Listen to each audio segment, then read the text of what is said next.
Hello everybody, Buddy Webb, Midland, Texas. Super interesting video today. Starts with a Facebook post, and I'm just going to jump right in. It's a short read here, talking about the history of my home and its connections back to a multi-millionaire oil man who was running for governor of Texas. My home was built in 1982, and I was told that the underground safe house project, which was put in for then Vice President George H.W. Bush, was completed in 1987. They had a budget of $7.35 million. Multiple people are documented saying these underground homes are here. Okay. This is where it's believed the oil show parties were held and where a young girl was murdered at in 2010. That's the Permian Basin International Oil Show. It's a famous big convention for oil field people. The previous owner of my home is believed to have been murdered here the week before the 2008 oil show party started. That was Mike Lawhon. He died right before I moved into town. A now defunct company named Tabor Construction built my home and the other eight homes in the Faircircle Cul-de-sac. A vice president for Tabor Construction was a guy named Aaron Giebel, and he died on the famous 1990 Valentine's Day Clayton Williams plane crash. 5 people died on that plane crash that happened while multi-millionaire oilman Clayton was running for governor of Texas. He didn't win. Susan Tennis, the mother of Mike Lawhon, the previous owner of my home that died the week before the 2008 oil show started, with conflicting reports of where he died at, used to work for Clayton Williams here in Midland when he had a private club on top of the Clayton building.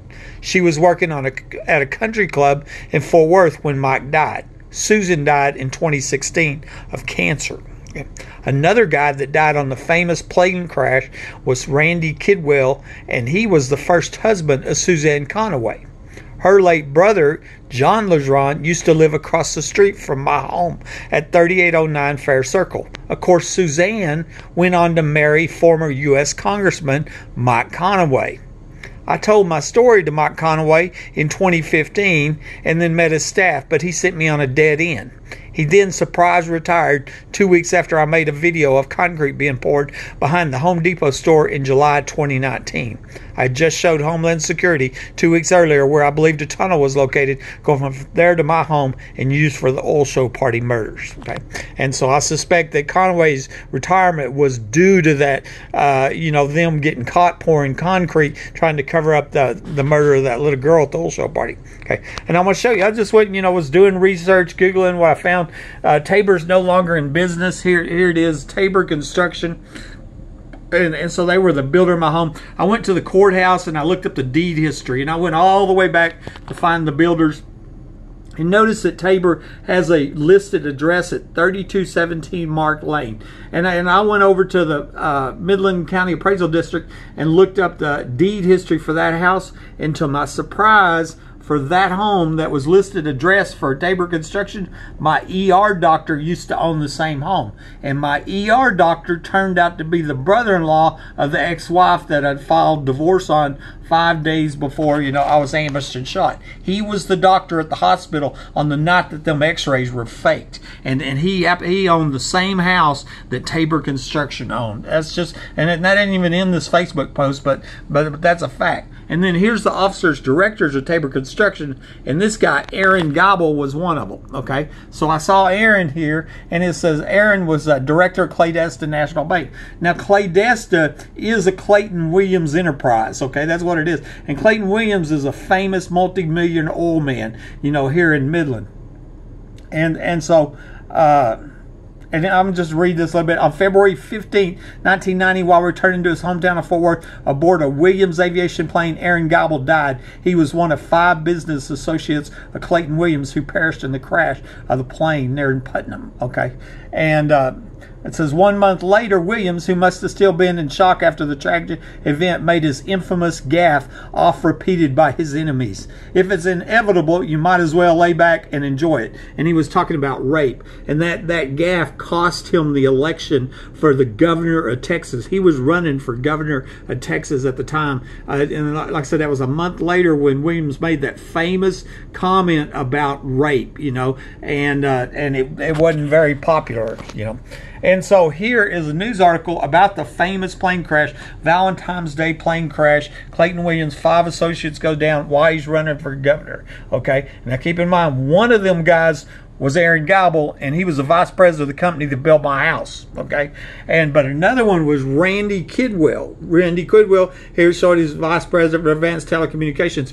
Randy Kidwell was married to Suzanne, and Suzanne went on to marry U.S. Congressman Mike Conaway, and her brother lived across the street from my house before I moved here. What a small world, ain't it?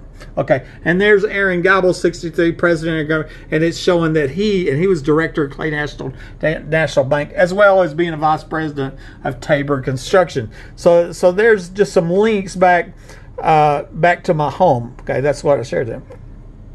I broke off them paragraphs and just put some little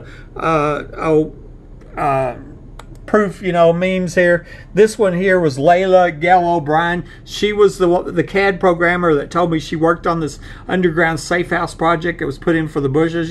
This was a screenshot that I got of her, where she was telling me it was $7.35 million. I also recorded her, and I have a video called Bush Safe Houses, and where she talks about it. She names the company that she worked for. I remember asking her, did you have to sign any non-disclosure agreements, when you worked? Oh, I had to sign more stuff for that project, any stuff I ever worked on, And, I'm 100% absolutely convinced these underground homes were put in exactly like she said, when she said, etc. Okay. This is where it's believed the oil show parties were held and where a young girl was murdered at in 2010. The previous owner of my home is believed to have been murdered here the week before the 2008 oil show party started. So there are 2 murders that, at least, I believe, connected to these oil show parties for the Permian Basin International Oil Show. Here, I've showed this many times. This is where I believe one of the 4 underground homes is located that I was told about. $1 million underground homes put in for the Bushes in my backyard. And you can see it yourself. Go to Google Maps, maps.google.com, put in my address, and then just look, here, that's the map view screen, and that's the satellite screen. And you'll notice there's a large bunker in the backyard here, but there you can't see it from above ground. And all these people are documented saying underground homes are here. Okay, and it's a lot. One of them was running for sheriff. So that's where I believe the oil show parties were going on. That's where Angie was at when that young girl was murdered in 2010. Okay, and then here on this one, I said Tisha confirmed the oil show parties were going on in the underground homes. Okay, and really what I believe was happening. This is a sat map. During the 2010 oil show party, Angie was leaving my house and at the parties in 5 minutes. And I know that because we were talking on the phone while she drove, and and our phone records will verify that. And I believe she was really driving around and parking in the Home Depot parking lot. A clerk told me one time, she just offered it up. She says, if you see a lot of cars in the parking lot late at night, then it's because we're stalking, And, I hadn't asked, saying that or nothing. I think she was just telling me that, hey, when they have these oil show parties, then that's the excuse we use. Oh, we're all stalking. That's why the whole parking lot's full in the middle of the night. And what I think they were doing, they were going in this store, and they were going underground. And here you could see where the tunnel was cut right there behind the Home Depot store, aimed directly at my house where the asphalt changed color. Okay, and then in the backyard, what I showed you a minute ago, was believed to be one of the $4 million underground homes, and that's where I believe the oil show party's gone. Of course, I'm ambushed and shot right here by somebody under my home in 2012. And then here was a comment from Tisha Ann Wilkins of Brumley. Says, I've had friends been involved in those oil show parties. They're exactly what you say. They are underground homes. So the whole point is, the underground, one of them underground homes is my backyard. That's where the oil show parties were going on. Okay. And now the company named Tabor. Okay, and we looked at that. Now, I'm not going to go over that because I already did that one. Susan Tennis, the mother of Mike Lawhon, the previous owner of my home, died the week before the 2008 oil show started. This is a picture of Susan. A lot of people know her because she used to live here in Midland. She died of cancer in 2016, so we can't ask her. And there's a whole deal with Mike Lawhon, the previous owner, because my neighbor told me twice that he died in my house, but his death certificate says he died in Fort Worth. And the Odessa American posted a death notice saying he died in Fort Worth. And then 4 days later, they posted a second death notice and changed the location of death to say he died at his residence, okay? So you can see, I mean, I'm just convinced he died, he was killed here, murdered here, and taken to Fort Worth. And why Fort Worth? Because that's where his mom lived. That's where Susan lived at the time. And Susan used to work for Clayton Williams here. This showing who she used to work for. The Petroleum Club, the Plaza Club, the Green Tree Country Club in Midland. And then she's working at the Colonial Club in Fort Worth. So she worked in these country clubs, okay, with a bunch of wealthy people that might know something about $1 million underground facilities and parties, okay. This was another obituary a friend found for Susan Tennis, the mother of Michael Hunt, and it said, "Let's go Chiefs, Kansas City Chiefs." And the reason it was interesting because I found a Kansas City Chiefs cap under the cabinet from where I was ambushed and shot. That's where the now removed trap door was at. That, you know, that's where them police came into my home from. Davis, Dickey, Chatwell, Angel, and Hale. That's how Dickey got into my home at 11:05 without being seen on the cameras, was that trap door. And where I found that cap was under that cabinet right there. And come to find out, it looks like that Susan Tennis was a Kansas City Chiefs fan. And interestingly, I was talking to one of the sisters of Mike Lawhon, Susan McGana, and she just offered up, out of the blue told me that they had another brother here in town, okay, that it was a half-brother named Brian Tennis. I'm sure it's Susan's son, right? Brian Tennis, and Brian was a big Kansas City Chiefs fan. And Susan McGana just offered that up because she had seen I'd found that cap under that cabinet. And I believe that cap was left when they poured concrete after I'd survived the murder attempt. Here's the next one, and what this one's talking about, another guy died in a famous plane crash, was Randy Kidwell. That was first husband was Suzanne Conaway. Her late brother was John Lejeron, okay? John Lejeron died. He's the guy that lived, I'll show you right here. He lived right here in this home, 3809 Faircircle, okay? There's John Lejeron right there. And so he sold it in 2004, and I didn't get here until 2008. Okay, so this is the deed history for that home. I call it the Conaway home, okay? And so you can see it went to Ward and then Price and then Prindle and then now Wilson.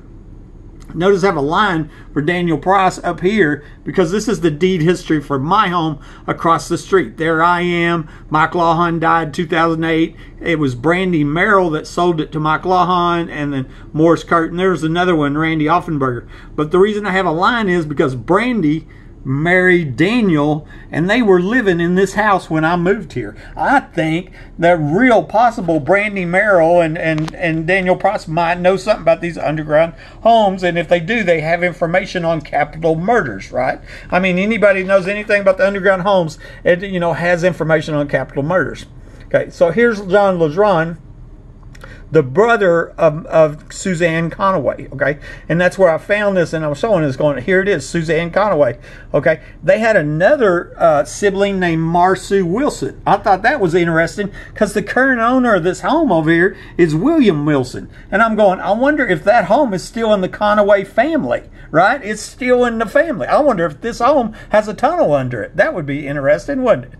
You know? But anyway, it's showing he died in 2008. And then there was another son right here went to prison for sexual assault or whatever. Okay. All right, here I want to show you just the Google Earth map.